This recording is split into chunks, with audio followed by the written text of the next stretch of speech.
Hi everyone, chemistry in everyday life हम लोग देख रहे थे। इसमें से दो पोर्शन जो इसका केमिकल्स इन फूड और क्लिनसिंग एजेंट्स के बारे में हम लोग पढ़े थे। एक लास्ट पोर्शन इस चैप्टर का बचा है केमिकल्स इन मेडिसिन्स, और यही काफ़ी वाइड है, वो दोनों के तुलना में काफ़ी बड़ा है और इम्पॉर्टेंट भी है एग्जामिनेशन पॉइंट ऑफ व्यू से। तो उसी के बारे में जो है हम लोग डील करेंगे। केमिकल्स इन मेडिसिन्स।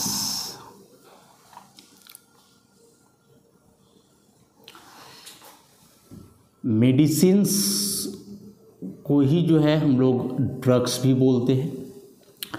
हालांकि एक नॉर्मल पर्सन जो ड्रग्स के बारे में सोचता है कि ड्रग्स कहने का मतलब कि कोई नशे का चीज़ जिसका इस्तेमाल नशा करने के लिए किया जाता हो, तो वैसा कोई बात नहीं है।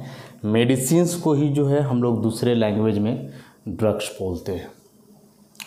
एक्चुअली है ये ड्रग्स ही। इसी ड्रग्स का जब कोई यूजफुल एक्शन हो बॉडी पे, बीमारी वगैरह ठीक करे, तब वह मेडिसिन कहलाएगा, और जब इसका कोई ख़राब सा एक्शन हो तब यह पॉइजन कहलाता है। तो ड्रग का मतलब हमेशा नशे का चीज़ नहीं समझना है, मेडिसिन्स को ही हम लोग ड्रग्स बोलते हैं। अब जो अभी हम लोग ऑब्जर्व कर रहे हैं आजकल के दिनों में कि अलग अलग वेराइटीज़ के बीमारियां जो हैं आ रही हैं, और बीमारी है तो उसको ठीक करने के लिए जाहिर सी बात है कि कोई ना कोई मेडिसिन की आवश्यकता ही होती है। अब यह मेडिसिन किस टाइप के, मतलब कितने टाइप के हैं, और आखिर कैसे एक मेडिसिन किसी बीमारी को ख़त्म करता है या उसको रोकता है, तो यही सारी बातों को जो है काफ़ी डिटेल में हम लोग को इसमें जानना है, इस पोर्शन में केमिकल इन मेडिसिन में। तो यहाँ से यदि मेडिसिन को डिफ़ाइन किया जाए तो जैसा कि अभी डेफिनेशन बताया कि वे केमिकल सब्सटेंस जिसका इस्तेमाल बीमारियों को ठीक करने या उसको रोकने के लिए किया जाता हो, तो वैसे केमिकल सब्सटेंस को मेडिसिन्स या ड्रग्स के नाम से जो है हम लोग जानते हैं।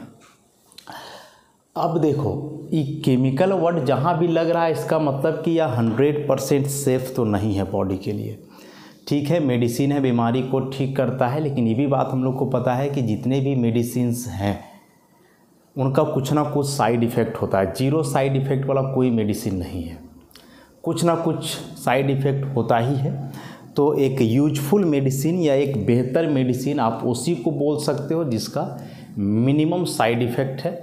उस मेडिसिन का जो काम है बॉडी में, सपोज़ कि कोई मेडिसिन आप लिए बुखार कम करने के लिए, बुखार कम करना मतलब बॉडी टेम्परेचर को कम करने के लिए, तो ठीक है, वह मेडिसिन बॉडी टेम्परेचर को कम किया, लेकिन ये नहीं कि साथ ही साथ इधर टेम्परेचर घटाया तो फिर दर्द बढ़ा दिया। तो इस सब चीज़ का भी ध्यान रखना पड़ता है कि उसका जो एक स्पेसिफाइड रोल है वही रोल को वह प्ले करे बॉडी के अंदर, उसका कोई भी साइड इफ़ेक्ट जो है उसमें ना रहे। तो इन सारी बातों का जो है ध्यान रखना पड़ता है जब एक मेडिसिन को प्रिपेयर किया जाता है या फिर जब एक मेडिसिन का हम लोग यूज करते हैं तब। तो ये काफ़ी कॉमन से बात हुई मेडिसिन्स के बारे में, तो समझ गए ना। मेडिसिन्स वे केमिकल्स हैं जो बीमारियों को रोकते हैं या उनको ठीक करते हैं, मेडिसिन्स या ड्रग्स कहलाते हैं। ड्रग्स ही मेन है, ड्रग्स ही जो है मेन है। ये आया है एक्चुअली ड्रग वर्ड से, जिसका मतलब जो है हर्बल से रिलेटेड है।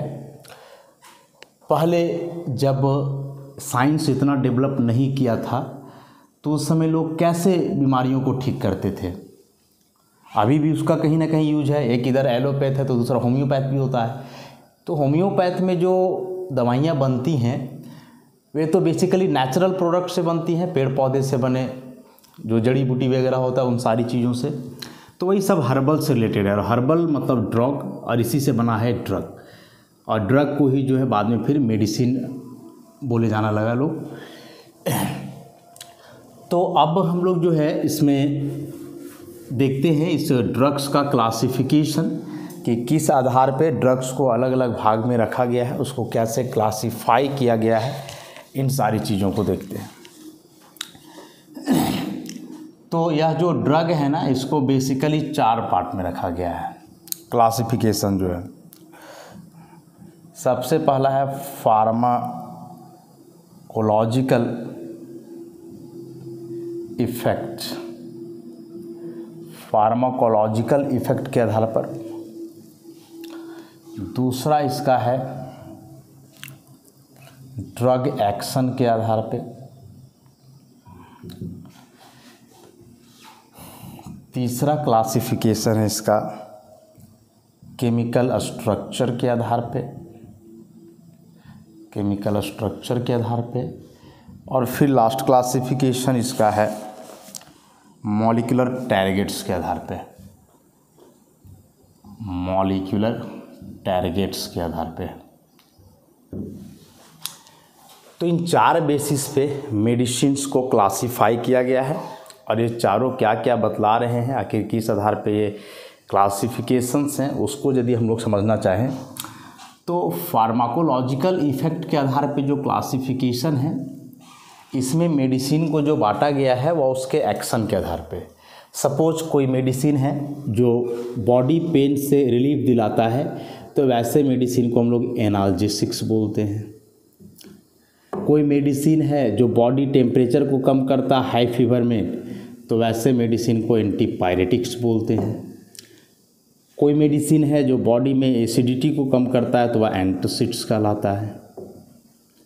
समझ लेते हैं, ये जो क्लासिफिकेशन है वह उसके एक्शन के आधार पे, दर्द को कम किया तो एनाल्जेसिक्स, बॉडी टेम्परेचर को कम किया हाई फीवर वाला तो एंटीपायरेटिक्स, एसिडिटी को दूर किया तो एंटासिड्स।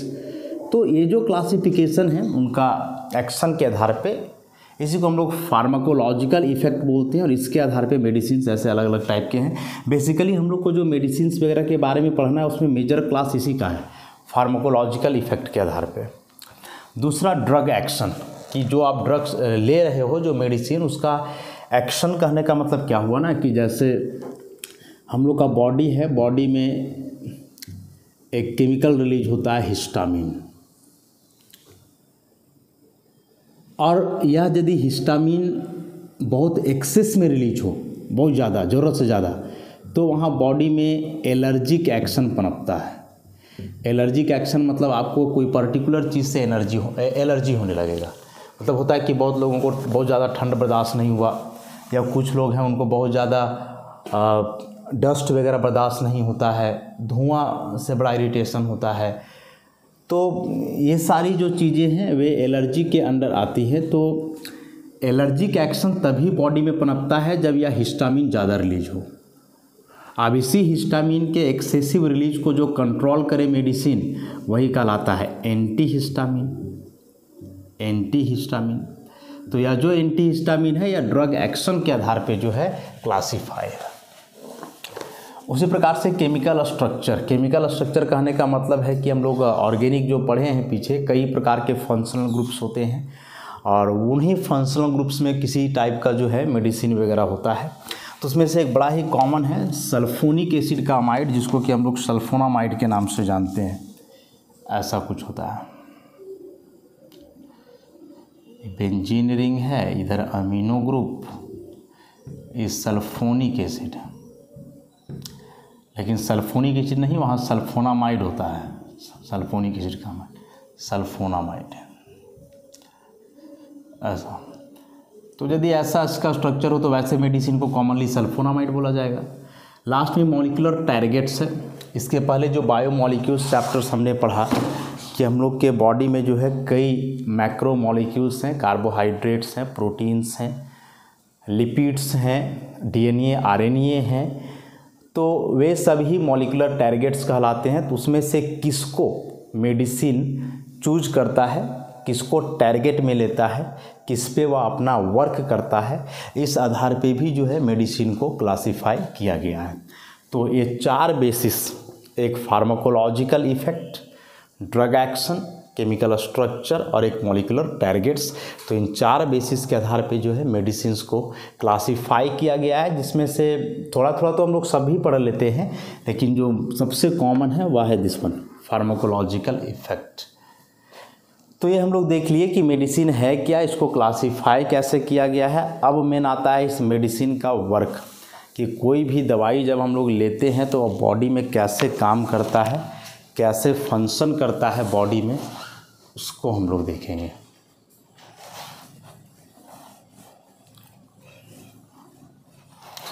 देखो,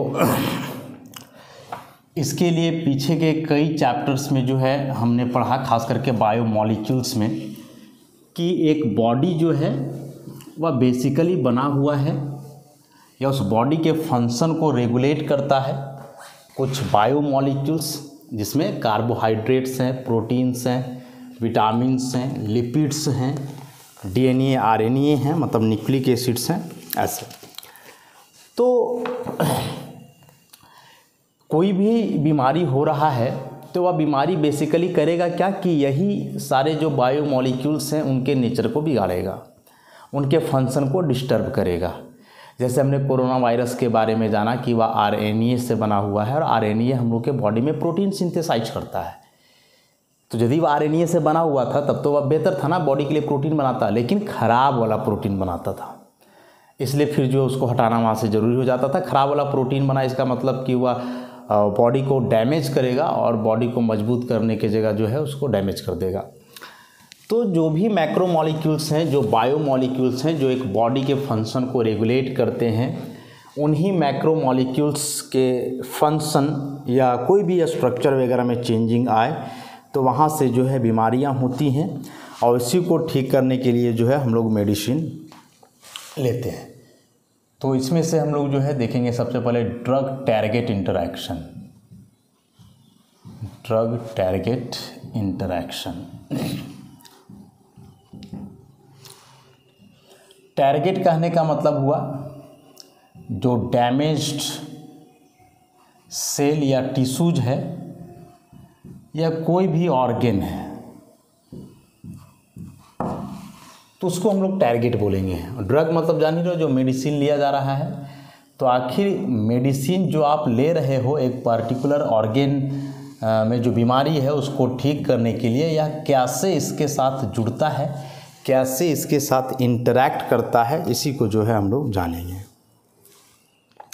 तो जैसा कि अभी बताए कि जो मैक्रोमॉलिक्यूल्स हैं बॉडी में, जो मैक्रोमॉलिक्यूल्स हैं इनका अलग अलग फंक्शन होता है। जैसे कुछ बायो कैटलिस्ट का काम करते हैं और ये बायो कैटलिस्ट क्या कहलाते हैं, एंजाइम्स कहलाते हैं।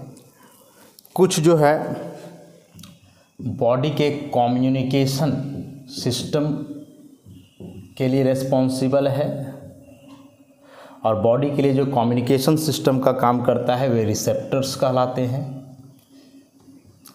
कम्युनिकेशन सिस्टम मतलब समझे ना, कि जैसे मान के चलो हम लोग को कहीं बॉडी में कहीं कट गया या कहीं कांटा चुभ गया तो ये कैसे पता चलता है हम लोग को, तुरंत मैसेज वहाँ से ट्रांसफ़र होता है इस ब्रेन में, न्यूरॉन्स वगैरह में, तब हम लोग को एहसास होता है उस दर्द का।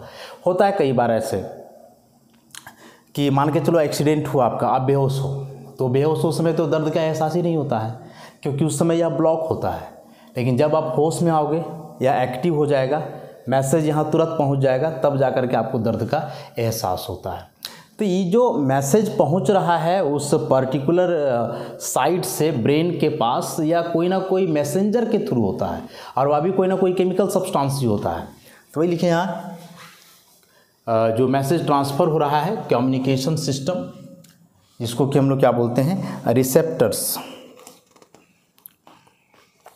इसी में से कुछ वैसे प्रोटीन्स भी हैं जो प्रोटीन्स कैरियर प्रोटीन्स का काम करते हैं, और क्या चीज़ का कैरियर का काम करते हैं उसको तो हम लोग देखेंगे। तो इसमें से ये जो मेडिसिन्स हैं इन्हीं सबको टारगेट करता है वो, या तो वह मेडिसिन एंजाइम को टारगेट करेगा, या फिर वह मेडिसिन रिसेप्टर को टारगेट करेगा, या फिर वह मेडिसिन प्रोटीन को टारगेट करेगा। तो मेन जो यहाँ से फंक्शन था इस बात को हम लोग समझे ड्रग टारगेट इंटरैक्शन में, कि जो आप ड्रग्स या मेडिसिन ले रहे हो बॉडी के अंदर जो मॉलिक्यूलर टारगेट्स हैं, मॉलिक्यूलर टारगेट्स मतलब जो मैक्रो मॉलिक्यूल्स हैं, जो बायो मॉलिक्यूल्स हैं, उसके साथ कैसे वह ड्रग्स इंटरैक्ट करेगा, वो मेडिसिन कैसे उसके साथ जुड़ेगा, कैसे अपना फंक्शन करेगा। इसमें से बताएं कि बॉडी में जो हम लोग का मैक्रो मॉलिक्यूल है बायो कैटलिस्ट, जिसको एंजाइम बोलते हैं, एंजाइम को यह टारगेट कर सकता है, रिसेप्टर को टारगेट कर सकता है या फिर कुछ प्रोटीन्स जो कि बॉडी में कैरियर का काम करते हैं उनको भी जो है यह टारगेट करेगा। ये कैरियर का काम कैसे करता है सब चीज़ हम लोग तो देख चुके हैं बायोमॉलिक्यूल्स में। आरएनए कैसे जो है प्रोटीन सिंथेसिस में भाग लेता है, कैसे वह अमीनो एसिड को कैरी करके जो है सेल मेम्ब्रेन के क्रॉस लेकर के जाता है जहाँ प्रोटीन का सिंथेसिस होता है। तो इन सारी चीज़ों को जो है हम लोग पीछे के चैप्टर्स में देख चुके हैं, उसी के आधार पे इसको समझना है। अब सबसे पहले हम लोग इसमें देखेंगे कि एंजाइम एज ए टारगेट हो तो कैसे काम करेगा वह मेडिसिन या फिर वह ड्रग्स।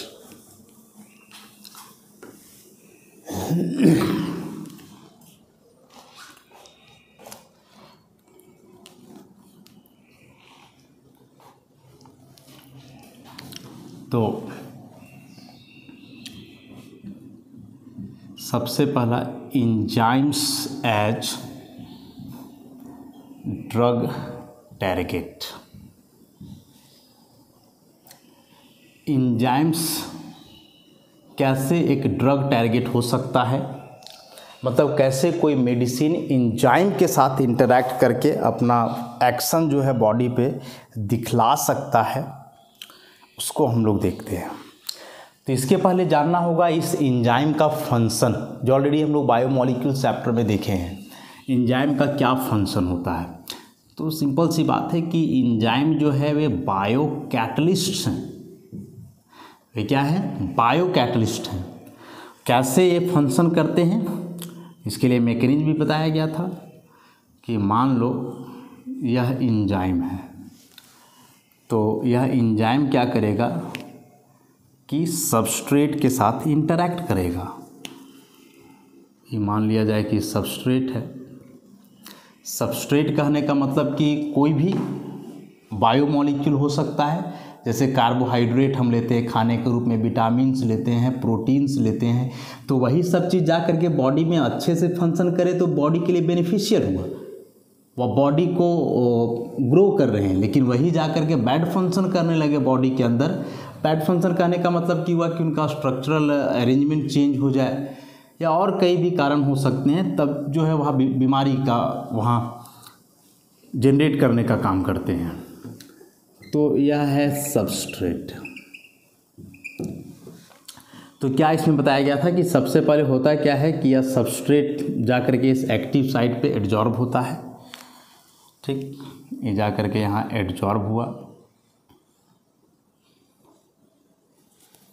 ये एंजाइम, और ये जो है जा करके यहाँ एडजॉर्ब हो गया सबस्ट्रेट। अब जब तक यह सबस्ट्रेट इस एंजाइम के एक्टिव साइट पे एडजॉर्ब होता है, उसी दरमियान इधर से कोई रिएजेंट क्या करेगा, इस पे अटैक करेगा, इसके साथ कंबाइन करेगा, रिएक्ट करेगा, या जो भी होना है होगा सारा इसी एक्टिव साइट पे। और इसी दरमियान ये सबस्ट्रेट और रिएजेंट कंबाइन करके जो है बदल जाएंगे किन में, प्रोडक्ट में। ये यहाँ से बदल गए किस में, प्रोडक्ट्स में बदल गए, ऐसा। अब क्या होगा फिर कि यह जो प्रोडक्ट बना, जो अभी भी एंजाइम का उसी एक्टिव साइट में है, अब यहाँ से ही यह प्रोडक्ट अलग हो जाता है, एंजाइम अलग हो जाता है। दिस वन इज एंजाइम, और यहाँ से जो है प्रोडक्ट, तो प्रोडक्ट एज ए सिंगल या फिर छोटे छोटे मॉलिक्यूल ऐसे बन करके बाहर निकलता है। ये मैकेनिज्म हम लोग देख चुके थे। तो एक एंजाइम का यही काम है कि जो सबस्ट्रेट है, सबस्ट्रेट मतलब बताए जो बायोमॉलिक्यूल्स, प्रोटीन्स, कार्बोहाइड्रेट्स, विटामिन्स वगैरह लेते हैं उसके साथ, तो वह सबस्ट्रेट जा कर के इंटरैक्ट करेगा, मतलब उसके सरफेस पे जो एक्टिव साइट है वहाँ जा कर के जमा होगा, एक कॉम्प्लेक्स बनेगा एंजाइम सबस्ट्रेट का। This one is enzyme substrate complex. उसी दरमियान रिएजेंट इसके साथ कंबाइन करेगा, प्रोडक्ट बना लेगा, enzyme product complex. Finally enzyme अलग और प्रोडक्ट वहाँ से अलग। तो यही काम होता है एक एंजाइम का, और यह काफ़ी मददगार है। जैसे हम बताया कि कोई भोजन आप लिए, उससे कॉम्प्लेक्स कार्बोहाइड्रेट मिला, वह कॉम्प्लेक्स कार्बोहाइड्रेट सिंपल में टूटेगा, तब जा करके बॉडी को एनर्जी वगैरह मिलता है। ऑलरेडी हम लोग देख चुके हैं इन सारी बातों को।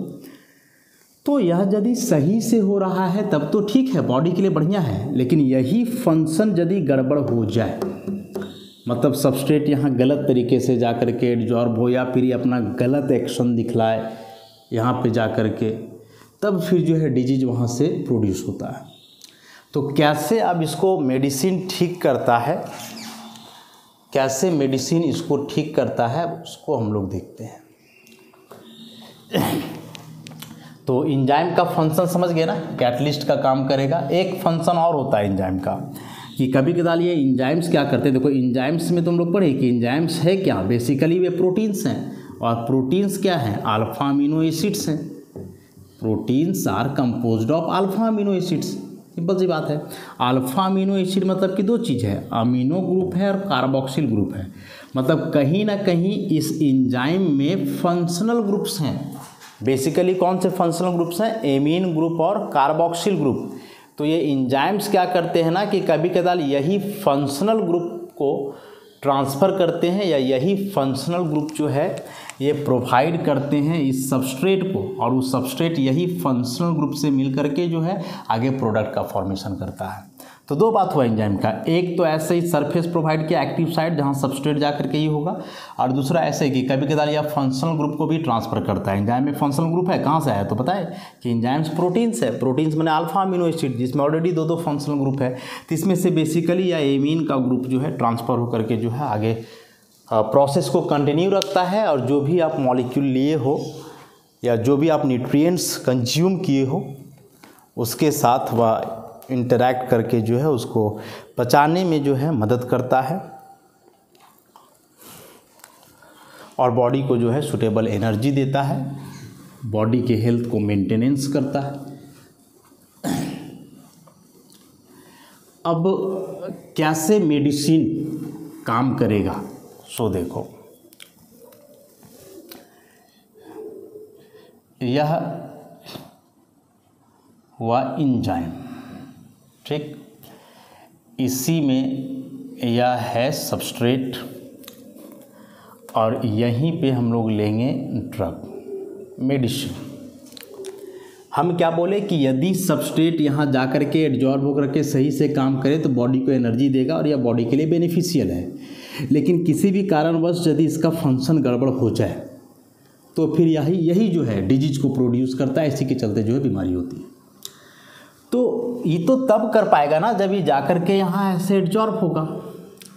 लेकिन होता क्या है कि यह जो ड्रग्स है, या ड्रग कहने का मतलब जो मेडिसिन है, यह इसके साथ compete करता है, कंपटीशन होता है दोनों के बीच।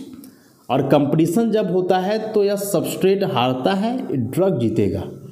जीतेगा कहने का मतलब कि अब इसके एक्टिव साइट में सबस्ट्रेट का एब्जॉर्प्शन ना होकर के किसका होगा, ड्रग्स का। सबस्ट्रेट का एब्जॉर्प्शन हो रहा था और एक खराब फंक्शन कर रहा था, इसीलिए तो बीमारी हो रहा था। वही सबस्ट्रेट को अभी जा कर के यहाँ बैठने नहीं देगा, और इसी सबस्ट्रेट को जब यहाँ एब्जॉर्ब नहीं होने देगा तो इसके जगह पे ही ड्रग चला जाएगा वहाँ ऐसे। अब सबस्ट्रेट वहाँ रह ही नहीं पाएगा। देखो ये एंजाइम था, अब सबस्ट्रेट के बदले यहाँ क्या आ जाएगा, ड्रग्स आ जाएगा। और जब यहाँ ड्रग्स आ गया, मेडिसिन आ गया जो आप कंज्यूम किए हो, तो इस सबस्ट्रेट यहाँ आना भी चाहेगा तो कहाँ से आएगा, एक्टिव साइट तो यहाँ है ही नहीं। जिससे होता है ना, मान के चलो कि आप स्कूल या कॉलेज में पढ़े, एक बेंच में 4 या 5 लोग बैठ रहे हैं, तो मान के चलो कि आप पहले गए और आपका इच्छा है कि नहीं आपका दोस्त ही आपके पास बैठे, तो लोग क्या करता है, आपने बैठा बगल में वहाँ अपना बैग रख दिया, ताकि बैग रखा हुआ रहेगा तो जगह ऑक्यूपाई हो जाएगा, कोई आकर के वहाँ बैठ नहीं पाएगा। बहुत रेयर केस में होता है कि कोई बदमाश वैसा आ जाए तो बैग को भी तुम्हारा वहाँ से फेंक देगा, हटा देगा और ज़बरदस्ती बैठ जाएगा। वो तुमसे ज़्यादा पावरफुल रहेगा तब ऐसा कर पाएगा, नहीं तो तुमसे कमज़ोर है तो तुम तो फिर उसको डांट दबा करके जो मार पीट के भगा ही दोगे वहाँ से।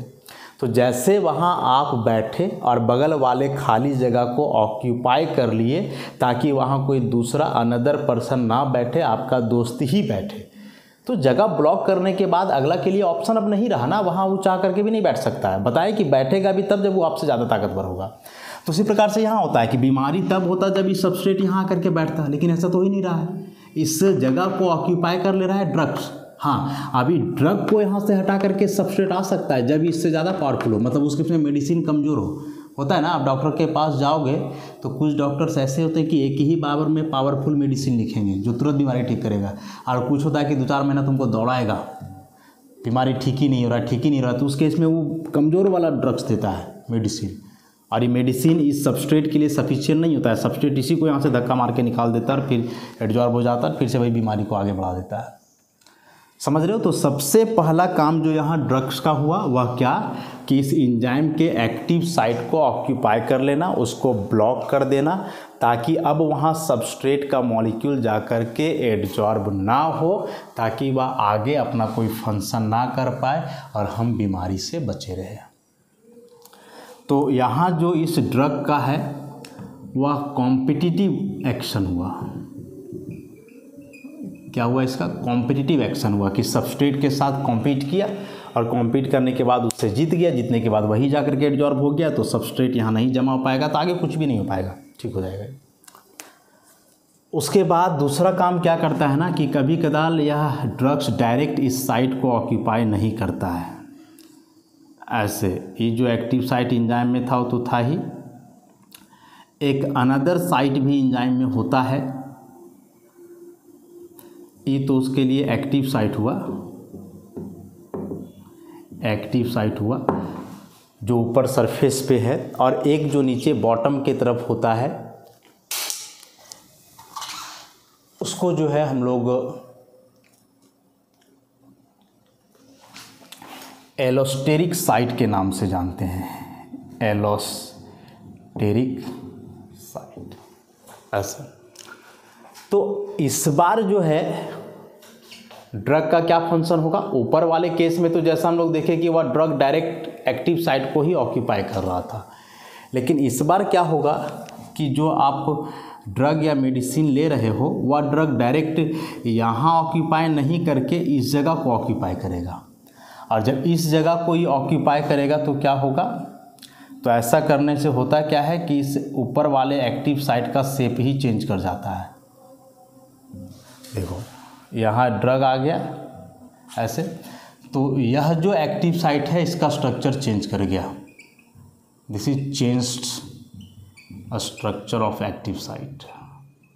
हम लोग पढ़े हैं कि जो एंजाइम्स होते हैं वे स्पेसिफिक होते हैं, और स्पेसिफिक होने का कारण क्या है कि एंजाइम में या जो एक्टिव साइट है इसका एक डेफिनिट शेप होता है, वह शेप सबस्ट्रेट से मैच करना चाहिए, तभी वह अपने फंक्शन को आगे बढ़ा पाएगा।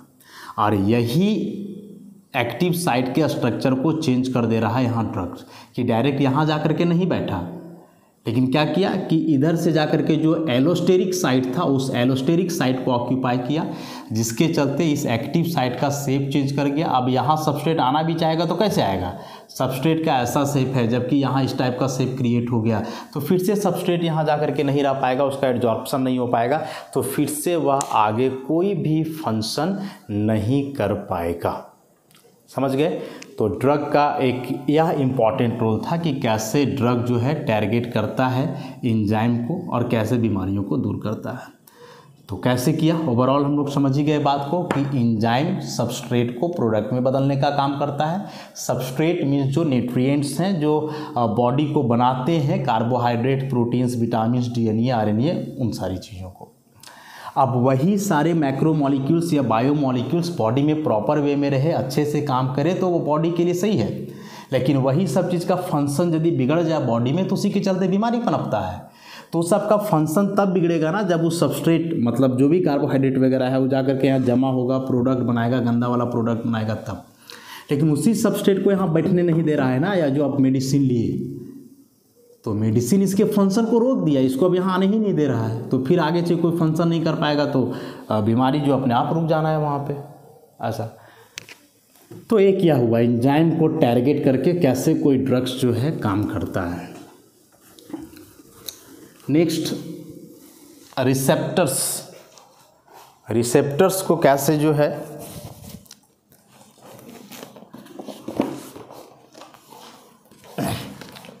तो एंजाइम्स एज ड्रग टारगेट्स के बाद receptors as drug targets. Receptors क्या हैं?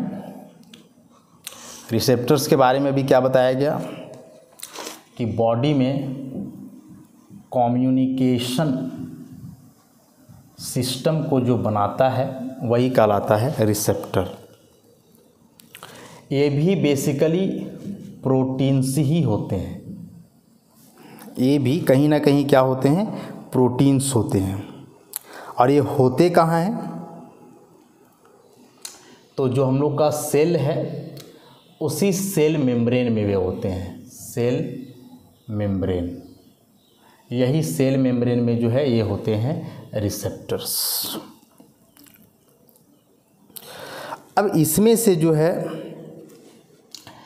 कि ये जो प्रोटीन्स जो कि कम्युनिकेशन सिस्टम का काम कर रहे हैं, मतलब कि जो रिसेप्टर्स हैं बॉडी के अंदर, तो इनमें भी एक एक्टिव साइट है। और यह एक्टिव साइट कहाँ है, तो इसी मेम्ब्रेन का आउटर सरफेस पे, इसी मेम्ब्रेन का आउटर सरफेस पे। और फिर उसके बाद जो काम अभी एंजाइम कर रहे थे वही काम यहाँ से जो है रिसेप्टर्स भी करने वाले हैं।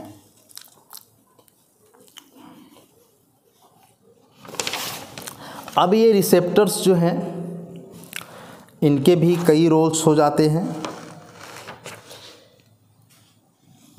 मैसेज ट्रांसफ़र, और इसको बता चुके हैं कि मैसेज ट्रांसफ़र करने का मतलब कि बॉडी का कोई भी पार्ट या कोई भी ऑर्गन आपका डैमेज हुआ, दर्द हुआ, तो वह दर्द तब तक एहसास नहीं होगा जब तक कि वह मैसेज यहाँ नहीं पहुँचे। तो उसी में से जो न्यूरॉन्स होते हैं जहाँ की ये मैसेज पहुँचता है, और इस न्यूरॉन्स का जो स्मॉलेस्ट पार्ट है जिसको नर्व सेल्स के नाम से हम लोग जानते हैं, तो यही नर्व सेल्स के बीच जो है मैसेज ट्रांसफ़र करने का काम होता है कम्युनिकेशन सिस्टम के थ्रू, जो कि एक केमिकल सब्सटेंस ही है, प्रोटीन, और यही जो है काम करता है यहाँ मैसेज ट्रांसफ़र का। मतलब इसको हम लोग केमिकल मैसेंजर के नाम से जान सकते हैं। कैसे यह रोल करता है, कैसे इसका फंक्शन होता है, सो अब देखो इसमें से सेल के बारे में जो है आप पढ़े होंगे बायो में, तो कुछ ऐसा है सेल के बारे में जो बेसिक सा बात हम लोग जानते हैं कि सेंटर में है उसका न्यूक्लियस, यह जो बाहर वाला पोर्शन है यह कहलाता है साइटोप्लाज्म। प्रोटीन सिंथेसिस वगैरह यही होता है जो पीछे हम लोग बायोमॉलिक्यूल में जो है इसको पढ़े हैं। अब इसी में जो यह पोर्शन है जहाँ ये फंक्शन होता है, इसी को आप बाहर से दिखाओगे तो कुछ इस प्रकार से दिखा सकते हो। इस सेल का स्ट्रक्चर दिखाया जा रहा है ऐसे, जो आउटर पोर्शन है उसका, यही बीच में जो है मैसेंजर होता है। फिर से इधर भी वही चीज़ होना है, इस सेल के आउटर पोर्शन को दिखाया जा रहा है। इसमें से यह जो है this is inner surface of cell membrane, cell membrane का इनर सरफेस है, and this one is outer surface of cell membrane. अब इसी में क्या होता है, देखो यहाँ भी यह जो बीच में पोर्शन है जो कि मैसेंजर है, यहाँ पे दिस वन इज रिसेप्टर जो कि केमिकल मैसेंजर वगैरह हो सकता है। इसमें भी देखो यहाँ पे दिस वन एंजाइम के जैसा ही एक्टिव साइट है, देख रहे हो, दिस इज एक्टिव साइट। तो फिर से वही काम होगा कि जो सबस्ट्रेट इस बार यहाँ एक्टिव साइट में जाकर के जमा हो रहा था, ऐसा इसी सबस्ट्रेट को हटा करके अब यहाँ जाएगा कौन, ड्रग्स, और फिर आगे का सारा फंक्शन वही होगा जो कि अभी पीछे एंजाइम में हम लोग देखे थे। तो इस तरह से बेसिकली दो चीज़ को टारगेट करता है, एक मेडिसिन एंजाइम को टारगेट किया, कैसे समझिए हम लोग, दूसरा वह रिसेप्टर को टारगेट करता है। ये रिसेप्टर्स क्या हैं, तो जो कम्युनिकेशन सिस्टम को बनाए रखते हैं बॉडी में, और वे कोई ना कोई केमिकल सब्सटेंस होते हैं, बेसिकली केमिकल मैसेंजर होते हैं जो प्रोटीन्स हैं। अरे वही प्रोटीन तो एक प्रकार का मॉलिक्यूलर टारगेट हुआ ना, जो जा करके इस रिसेप्टर का एक्टिव साइट पे रहेगा, और उसी के चलते फिर जो है आगे जो भी है डिजीज वगैरह है, सारा रोल उसी का होना है। तो उसी सबस्ट्रेट को जो है या रिसेप्टर अपने एक्टिव साइट पे नहीं बैठने देता है। जब रिसेप्टर उसको अपने एक्टिव साइट पे नहीं बैठने देगा तो फिर ये आगे मैसेज को ट्रांसफ़र नहीं कर पाएगा न्यूरॉन्स के पास। जैसे आपको हम क्या बोले कि दर्द का एहसास कब हुआ, जब वो मैसेज पहुंचा, नर्वस सिस्टम के पास गया वो मैसेज, और वो मैसेज पहुंचाने का काम तो यही किया। तो मैसेज पहुंचाने का काम कैसे किया, तो वही जो सबस्ट्रेट जिसके चलते आप दर्द महसूस कर रहे थे, जो भी कर रहे थे, वो यहाँ जमा था, तो उसी को लेकर के वहाँ गया नर्वस सिस्टम के पास, तो आपको पता चला और वहाँ पेन महसूस हुआ। लेकिन अब क्या करेगा कि जिसके चलते बॉडी आपका पेन कर रहा है उसको यहाँ बैठाएगा ही नहीं, क्योंकि आप मेडिसिन ले लिए हो, तो अब मेडिसिन यहाँ बैठेगा, और जब मेडिसिन यहाँ बैठेगा तो ये मेडिसिन तो फिर उस केस में उसको ठीक कर रहा है ना, वह सेल को डैमेज थोड़े करेगा, तो उसके चलते फिर दर्द का एहसास नहीं होगा बॉडी में। तो ऐसे जो है ड्रग फंक्शन करता है, एक रिसेप्टर को टारगेट बनाता है और दूसरा एंजाइम को टारगेट बनाता है, और दोनों के बेसिकली एक्टिव साइट को ही ब्लॉक करना इसका काम है। दोनों केस में कॉमन चीज़ हम लोग यही देखे, चाहे वह एंजाइम हो चाहे फिर यह रिसेप्टर हो, दोनों में इसका कॉमन बात यही रहा कि वह क्या किया, एक्टिव साइट को ब्लॉक किया, और वही एक्टिव साइट को ब्लॉक करने के बाद वहाँ सबस्ट्रेट का एब्जॉर्प्शन नहीं हो पाया, तो आगे फिर कोई भी फंक्शन जो है नहीं हुआ। तो किसी भी प्रकार का दर्द हो बॉडी में, किसी भी प्रकार का बीमारी हो, यह तब महसूस होता है जब वह पहुंचता है मैसेज आपके नर्वस सिस्टम तक, और वह मैसेज एक केमिकल सब्सटेंस के द्वारा पहुंचता है जो मैसेंजर कहलाता है। उसके मैसेंजर में कोई हार्मोन्स वगैरह भी हो सकते हैं, तो उसी मैसेंजर का काम जो है यहाँ ये रिसेप्टर्स करेंगे, और यही रिसेप्टर में जो एक्टिव साइट है उसी एक्टिव साइट को वह मेडिसिन या ड्रग्स ऑक्यूपाई करता है, और यह जो सबस्ट्रेट है उसको अलग करके रखता है ताकि वहाँ एड्जॉर्ब ना हो, तो आगे फिर वैसा कुछ हो ही ना बॉडी को प्रॉब्लम। तो ओवरऑल यही एक फंक्शन होता है ड्रग्स या मेडिसिन का, और इसी प्रकार से वे जो है बीमारियों को ठीक करते हैं। तो एक बेसिक सा बात तो हम लोग जान गए मेडिसिन से रिलेटेड। अब कितने प्रकार के हैं मेडिसिन, उनका अलग अलग टाइप और फंक्शन, और उसको जो है हम लोग नेक्स्ट लेक्चर में देखेंगे। तो आज के लिए इतना ही, धन्यवाद।